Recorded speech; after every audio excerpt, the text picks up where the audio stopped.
चलूं मोहम्मद आजम खान मेरे साथ मौजूद हैं, सीईओ हैं ये सनराइज कैपिटल के और मेंबर भी हैं स्टॉक एक्सचेंज के। अस्सलाम वालेकुम sir. How are you? Fine, thank you. Sir सबसे पहले तो मैं आपसे जानना चाहूंगी कि आप नंबर ऑफ पार्टिसिपेंट्स को किस तरह से देखते हैं over the year since 2008 specifically, उसके बाद से क्या पार्टिसिपेशन रही है, किस तरह जो है नंबर लोग जो है वापस इन्वेस्टमेंट की तरफ आए हैं? इसमें है थोड़ा सा फैक्टर इन है डेफिनेटली, जो आपने अपने इंटरव्यू के अंदर कहा वो चीज़ है इसमें कि 2005 के क्राइसिस के बाद स्टेबिलिटी स्टॉक मार्केट में इतनी ज़्यादा नहीं आ पाई थी। आपको पता है जब स्टॉक मार्केट इतनी ज़्यादा शेड करती है और इस तरह के स्टेप्स लिए जाते हैं जो इन्वेस्टर्स के लिए और वहाँ एग्जिस्टिंग जो बिजनेस कर रहे होते हैं उनके लिए वो बहुत ज़्यादा हार्मफुल होते हैं, तो उसका इम्पैक्ट 2-3 साल तक प्रोलॉन्ग करते हैं। 2005 के इम्पैक्ट को 2008 तक प्रोलॉन्ग अभी कर रहे थे, हम संभाल लेते चीज़ों को, स्टॉक मार्केट हमारी काफ़ी बेहतर हुई थी, चीज़ें मेच्योर होना शुरू हुई थी, fresh blood, fresh investors, students, काफ़ी लोग, इंटरनेशनल इन्वेस्टर्स, काफ़ी ज़्यादा फोकस होना शुरू हो गया था। फिर हमारी बैड लग ये है कि 2008 के क्राइसिस आ गए, स्टॉक मार्केट को बंद किया गया, उसके जो इम्पैक्ट्स थे वो अभी तक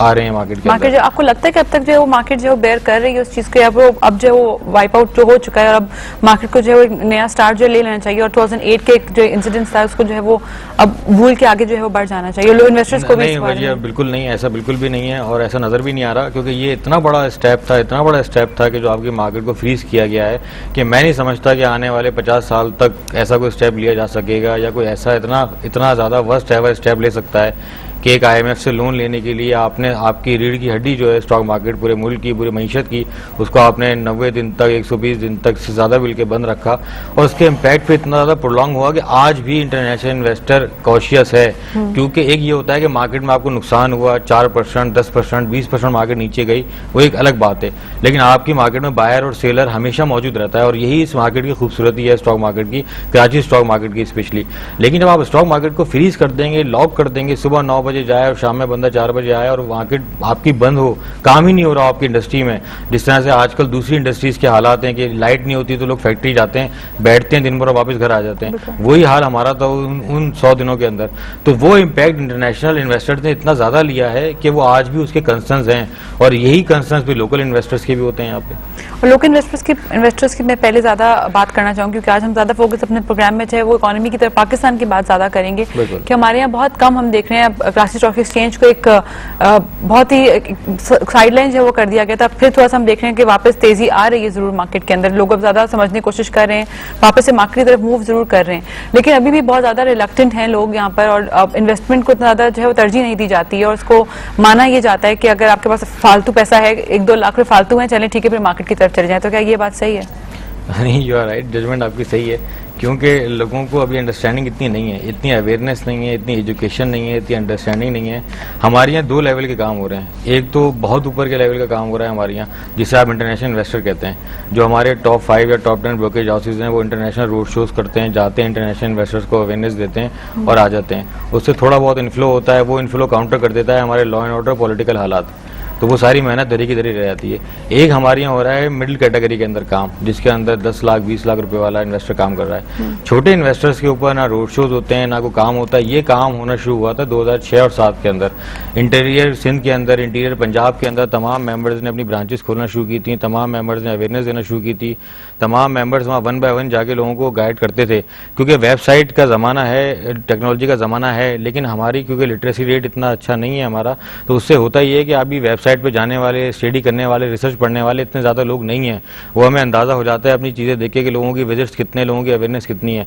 तो आपको 1 बाय 1 करके जाना पड़ता है, उनको समझाना पड़ता है, उनको अपने पास बुला के या उनके पास जाके। तो ये 2006-07 में ये काम हुआ था, उसके बाद ये काम फिर रुक गया और हालात आजकल ऐसे थे कि लोग इतना ज़्यादा इंटरेस्ट ले नहीं रहते इन चीज़ों के अंदर, क्योंकि वो पहली वाली बात बहुत ज़्यादा जो आपसे पहले मैं डिस्कस कर रहा था वो यही कि लोगों की बेसिकली सेविंग्स है नहीं। इन्फ्लेशन की फिगर आप देखें किस कदर बढ़ती जा रही है, आपकी 12.25% के करीब इन्फ्लेशन रही है और वो ग्रेजुअली इतनी तेज़ी से बढ़ती है पिछले 2 सालों के अंदर कि लोगों की जो भी कमाई थी उसकी सेविंग तो वैसे ही खत्म हो गई उनकी। तो सेविंग नहीं होगी तो उनका इंटरेस्ट नहीं होगा, तो जाहिर बात है वो पहले अपने घर को चलाएंगे, अपने किचन को चलाएंगे, फिर वो इन्वेस्टमेंट पे आएंगे ना। फिर दूसरा फैक्टर ये है कि स्टॉक मार्केट को वैसे वो सीरियस नहीं लेते, वो समझते हैं कि ये पता नहीं कौन सी जगह है, यहाँ जाओ तो पैसे या तो डबल हो जाते हैं, जीरो हो जाते हैं। कभी भी लोगों ने, यहाँ के लोगों ने, जो हम इतने सालों से आके अवेयरनेस दे रहे हैं हर मुख्तलिफ फोरम के ऊपर और करने कोशिश करते हैं कि ये लॉन्ग टर्म इन्वेस्टमेंट की अपॉर्चुनिटी है, ये लॉन्ग टर्म इन्वेस्टमेंट करें इसको अपने बच्चों के लिए, अपने फ्यूचर के लिए। लोगों के जहन में वही था जो 2005 में 2008 में था कि 1 लाख रुपए लेके जाओ, या तो 2 लाख रुपए करके लाओगे या 0 करके लेके जाओगे। ऐसी बात कुछ भी नहीं है।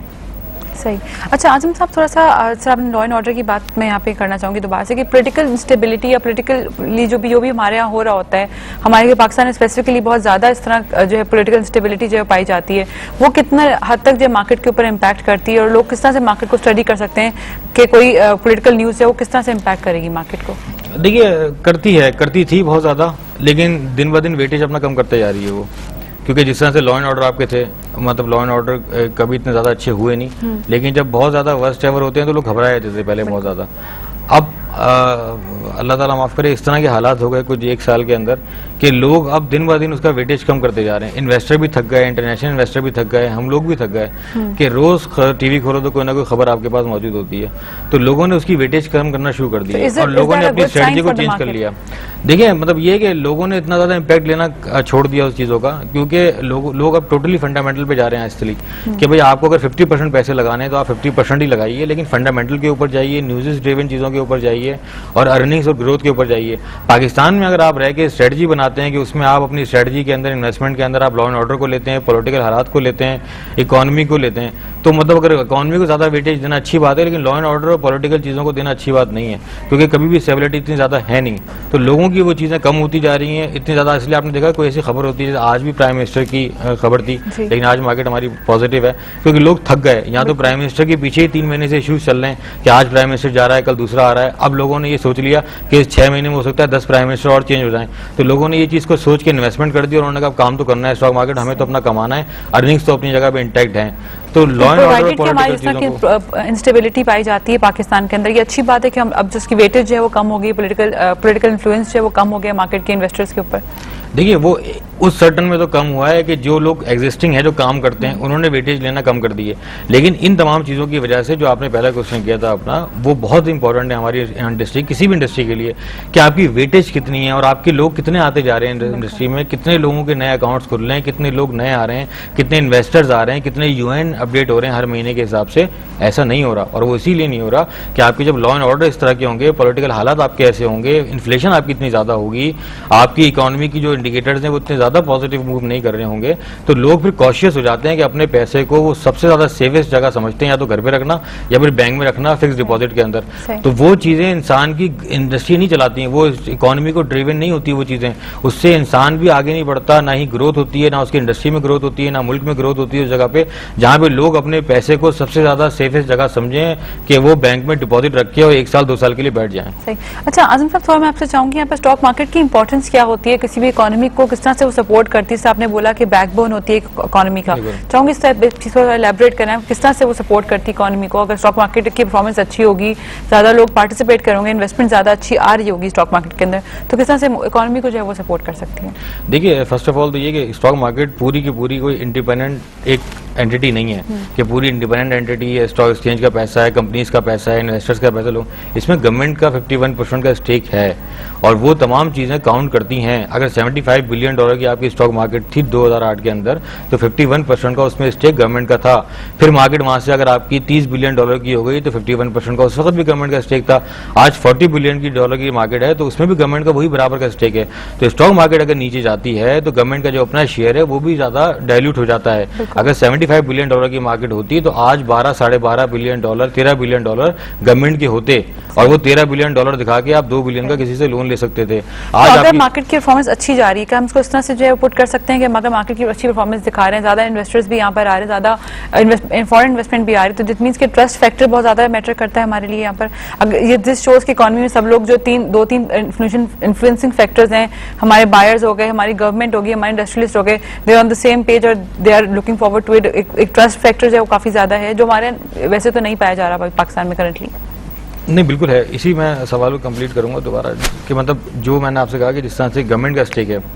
इसी तरह से बेहतरी ये हो सकती है और पॉजिटिविटी ये हो सकती है इकॉनमी के अंदर कि जब आप स्टॉक मार्केट आपकी परफॉर्म कर रही है, जिस तरह 2008 के क्राइसिस के बाद भी जो इंटरनेशनल क्राइसिस आए थे, पाकिस्तान में तो बाद में आए, इंटरनेशनली पहले आए क्राइसिस, वो बहुत मेजर किस्म के क्राइसिस थे। तो उसके अंदर उसके बावजूद भी 2010-11 की अर्निंग आपकी 10% से इंक्रीज कर रही है। तो अगर आप थोड़ी सी ग्राउंड रियलिटीज को बेहतर देते हैं, अपने लॉ एंड ऑर्डर को बेहतर करते हैं, या कम से कम स्टॉक मार्केट के ऊपर चलें, आप सब कुछ छोड़ दें, क्योंकि बहुत चीजें आपके हाथ में नहीं, लॉ एंड ऑर्डर गवर्नमेंट के भी हाथ में नहीं है, बहुत से फैक्टर्स इन चीजों के अंदर। आप फिलहाल स्पेसिफिकली ले लेंगे जो रेगुलेशन है स्टॉक एक्सचेंज की, जो SECB काम कर रहा है इतने एग्रेसिवली, जो स्टॉक एक्सचेंज काम कर रहा है रेगुलर, तो उस चीज को फाइनेंस मिनिस्ट्री एड्रेस करे प्रॉपर्ली टाइम बाय टाइम, 15-15 दिन के गैप से, और उसकी रेगुलेशंस को इजी करे इन्वेस्टर्स के लिए, इंटरनेशनल इन्वेस्टर्स के लिए, लोकल के लिए। तो उससे होगा ये कि 51% का स्टेक जो गवर्नमेंट का है वो भी बेहतर होगा, वो बढ़ेगा मजीद। प्लस जो इंटरनेशनल इन्वेस्टर्स आएंगे उनको जब पाकिस्तान की स्टॉक मार्केट में मैच्योरिटी लगेगी, डेप्थ लगेगी, नंबर ऑफ शेयर्स होंगे, यहाँ पे नंबर ऑफ कंपनीज होंगी, चीजें बेहतर होंगी, रेगुलेशन बेहतर होंगे, ट्रांसपेरेंसी होगी सबसे बड़ी बात, तो ऑटोमेटिकली जो इन्फ्लो आएगा वो डायरेक्टली इंपैक्ट करेगा आपकी इकोनॉमी को। वो स्टॉक मार्केट से इतना ताल्लुक नहीं, इतना इकोनॉमी से ताल्लुक है। अगर आज कोई डिस्क्लोज कर दे कि $2 बिलियन की इंटरनेशनल इन्वेस्टमेंट आई है पाकिस्तान के अंदर, तो ऑटोमेटिकली